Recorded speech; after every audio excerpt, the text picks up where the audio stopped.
Hey everybody, it's Justin, and today I'm going to be sharing a really cute easel card with you using some scrapbook.com exclusive products. The first one I'm going to be using is the Lucky Gnomes Stamp Set, and I'm going to be using this little gnome down on the bottom that's holding a shamrock. Now I'm going to go ahead and get my Misty all ready with some Copic coloring paper, and I'm going to pick up my stamp and use some ink on 3 blackout detail ink in order to get a good impression of my image. Usually I like to stamp my image down about 2 to 3 times, and that's where the Misty comes in really handy since it doesn't allow my paper to be moved at all. As I clean off my stamp, I'm going to get ready to get into some Copic marker coloring, so enjoy some music while I get this image all colored up.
I've got my gnome all colored up and he is ready to go.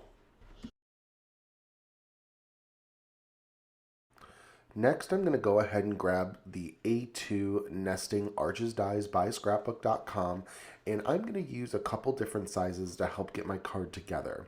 What I'm going to go ahead and start with is this die right here, which is the largest in the set, and I'm going to go in and I am going to get it all ready with some mint tape for some die cutting. I've got some Neenah Classic Crest Solar White cardstock cut into A2 size, and I'm going to be die cutting out 3 identical pieces. This is going to help me build my easel element for my card.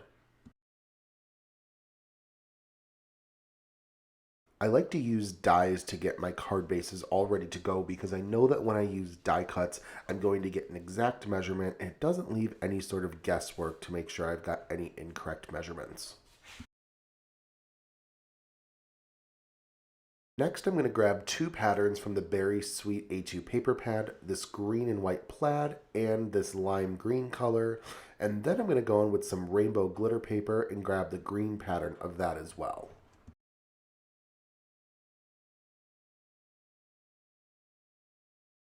Using that largest nested arch die, I'm going to cut my green and white plaid paper from that so I can lay it perfectly on top of my topmost white panel.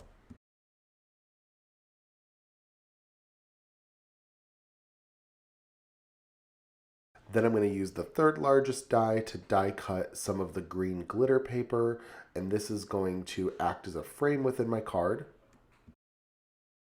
And I do like to use an extra piece of paper to add a little extra pressure in my sandwich when cutting glitter paper. So I'm actually going to go ahead and run it through twice. Finally, using the fourth largest nested arch die, I'm going to go ahead and die cut from the lime green paper from the Berry Sweet paper pad.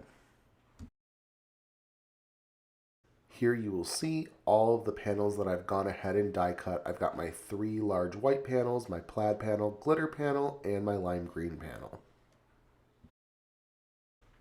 Taking one of the large white panels, I am going to use my score buddy to go ahead and score it. I do end up making a mistake here because I end up scoring this at the 1-inch mark, which is correct, but then I go ahead and score at the 3-inch mark. And I probably should have, instead the 3 inches, scored somewhere like 3.5 to 4 because it ended up causing a little bit of my panels to overlap, and you'll see how I go ahead and fix that in a little bit.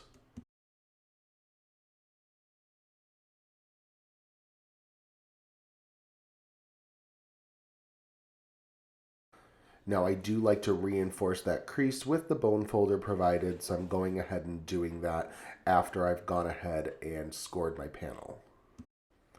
Using some Ultra Bond adhesive, I'm going to put the adhesive just on the very bottom portion of this panel under the lowest score mark. I'm going to go ahead and then take a non-scored white panel and lay it directly on top of the panel with the glue. This way I am only going to be adhering it to the portion that has the glue, and it creates a very nice hinge. As you can see, this is where I noticed that I did score that portion to be a little bit too long, and I'm showing how it's going to overlap. So now it's time to figure out how I'm going to fix this.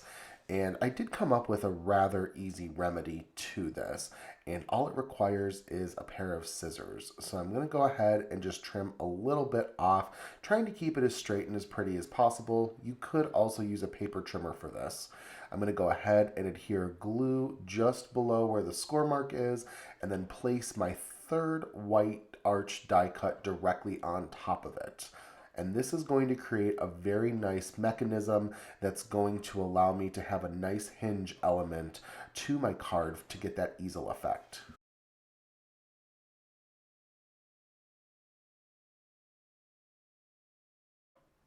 All I have to do next to lock this easel element into place is to adhere a button or any sort of embellishment that creates a little bit of a ridge.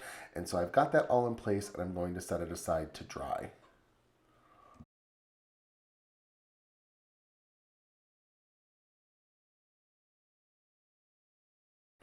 I'm going to go ahead and use the shamrock stamp from the Lucky Gnomes Stamp Set, and I'm going to get that all adhered to an acrylic block. And what I'm going to use is some Grass Skirt ink by Catherine Pooler, and I'm just going to go ahead and stamp those shamrocks in a random assortment along my lime green die cut. I don't want to overcrowd my panel with too many shamrocks, but I also don't want to leave it too scarce. So I'm trying to give some nice open spaces, and then also trying to stamp some shamrocks that are a little off the border as well. So what I'm going to go ahead and do is put my shamrock stamp back, and then I'm going to grab a dome foam blender, and I'm just going to use that same Grass Skirt ink and distress the edges of my arch die cut. This is going to add a really nice shadowing to the edges, and these scrapbook.com foam blenders really do the job nicely to get this ink all blended.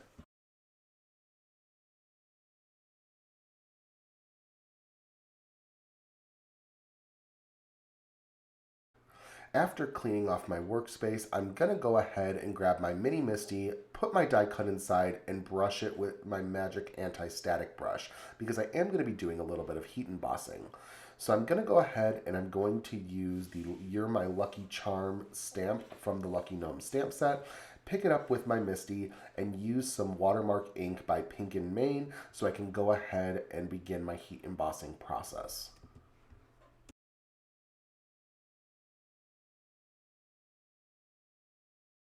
I'm going to go ahead and use some frosting embossing powder by Pink and Main, and I'm going to just brush off some of the stray pieces with a clean brush from my stash. Now I'm going to use my heat gun to go ahead and set that frosting embossing powder.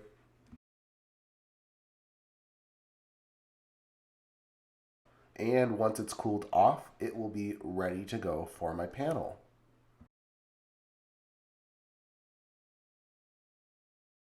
Now I'm going to go ahead and use a tape runner to adhere it to my green glitter paper panel, just because I have found that using a liquid glue on top of glitter paper sometimes doesn't give the most secure adhesiveness, so I'm going to use a tape runner because it works really nicely. But as you can see now, I'm switching to my Ultra Bond liquid adhesive to go ahead and adhere that unit onto my green plaid one.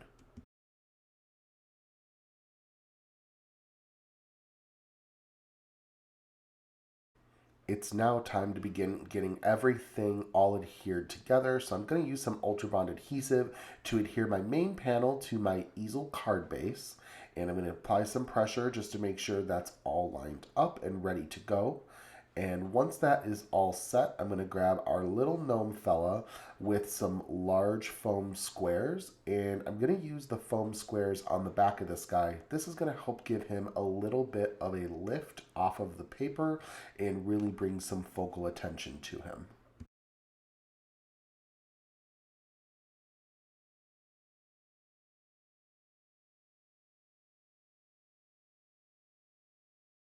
I've got a couple more green buttons that I'm going to go ahead and adhere to my card. I try not to use too much glue because I don't want it to seep underneath the button and sort of spread into the rest of the card, but just 3 buttons I think will be just enough.